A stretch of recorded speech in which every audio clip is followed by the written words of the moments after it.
Hello students. So today I am going to discuss with you just definition of anatomy and physiology. So anatomy and physiology are the two branches of science, that is anatomy and physiology. These two are the branches of science. These provides the foundation for understanding the body's parts and function. So anatomy provides the information regarding body parts and physiology provides the information regarding how body parts functions or how whole body functions. So basically the two, anatomy and physiology, needs to be understood so that you have clear idea how body functions and how the structures are interdependent, or physiology is dependent upon one organ or the others. So first of all, anatomy. So here detail and its uh, pronunciation is given, and anatomy. Anatomy. Ana means up, tomy means the process of cutting. So anatomy basically means cutting process, the science of body structure and relationship among them. So anatomy is the science of body structures. Anatomy means how the body are made up of, what is its structures, how they are interrelated with each other. All structures have relationship among themselves, how they all are interrelation related. So in anatomy, we study about structures and relationship among structures. So it was first studied by dissections. So dissection is also, there is a term, how is to be pronounced. So this means apart, section, act of cutting. So dissections itself definition means act of cutting, means cutting apart the body or any object to for the purpose of study. The careful cutting apart of body structures to study their relationship. So basically dissection is done to study their relationships, study the structures of the uh, parts or body parts, or for their study their relationship. So any anatomy cannot be studied without dissection. So if you have to do study of anatomy, so you have to do dissection, or you have to take parts, their slides, their sections, so that you can study very well, detailed study. So today a variety of imaging techniques, which has been given in table 1.3, we will discuss later. So there are a variety of imaging techniques also contributing to the advancement of the anatomical knowledge. So anything which has been cut or dissected, their sections is to be studied under a microscope, light microscope, compound microscope, electron microscope. So imaging techniques have been advanced. So with the help of advancement in the techniques, new knowledge, advanced knowledge is we are going to obtain from that advanced techniques. So advancement of techniques has also contributed a lot in the enhancement of our knowledge of the anatomical structures.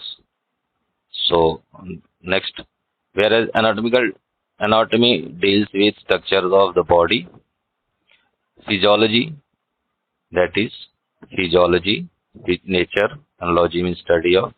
The physiology is the science of body's function. So one is deals with the structure of body, that is anatomy deals with the structure of body, and physiology deals with the body's function or function of body. So function of body means how the body parts works, how the body functions, how the different parts of the body interrelated with each other, and how they are interdependent, how they function, how they work, they carry out their function to keep us alive, to in the survival of the body. So there is a table. It describes several branches of anatomy and physiology. So we will discuss later. Because because structure and function are so closely related, you will learn about human body by studying its anatomy and physiology together. So if you have to study complete structure and function, you have to study anatomy and physiology as a whole, as a together. After that, you can understand very well how the body functions, what are their anatomy and what are their physiology. So both is required for proper understanding of the body's function. The structure of parts of the body often reflect its function. So over here the functions.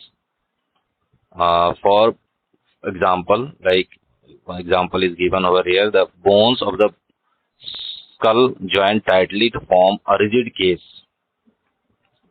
There is example of skull which is tightly formed to form a rigid case, very tight stuff case like box-like structure, which protects brain, because brain is very delicate, very soft organ. It needs to be protected from any kind of jerk, any kind of mechanical injury. That's why a tight, tough, bony structure, bony case-like structure, box-like structure is provided. Whereas the bones in the fingers are more loosely joined to allow a variety of movement. Whereas in the bones, in the skull and in the fingers, both there are bones, but structure is different. Here tightly packed, tightly joined, but here loosely packed, loosely joined to allow variety of movements. So as per requirement, same bony structure have different structures, different joint, different kind of movements. In skull there is no movement in the structures, they are tightly packed, whereas in the fingers they have uh, freely joined, loosely joined, and allow variety of movements. So as per function structure, their different functions are there. The wall of the air sacs in the lungs are very thin. Other example is the air sac, like alveoli in the lungs.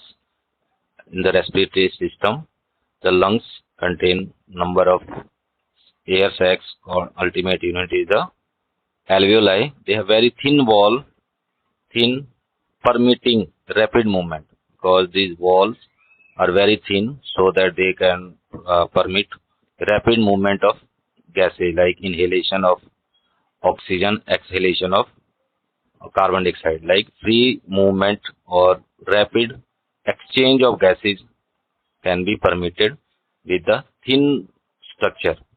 Whereas other body parts, there may be different, you can say,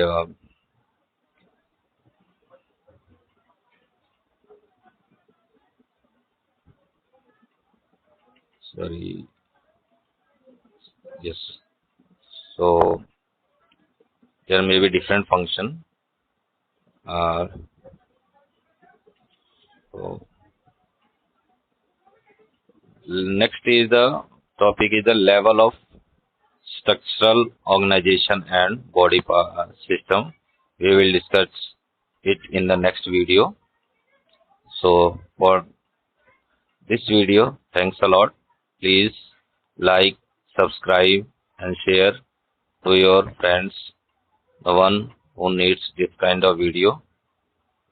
Please like, share and subscribe my channel. Thank you. Thanks a lot.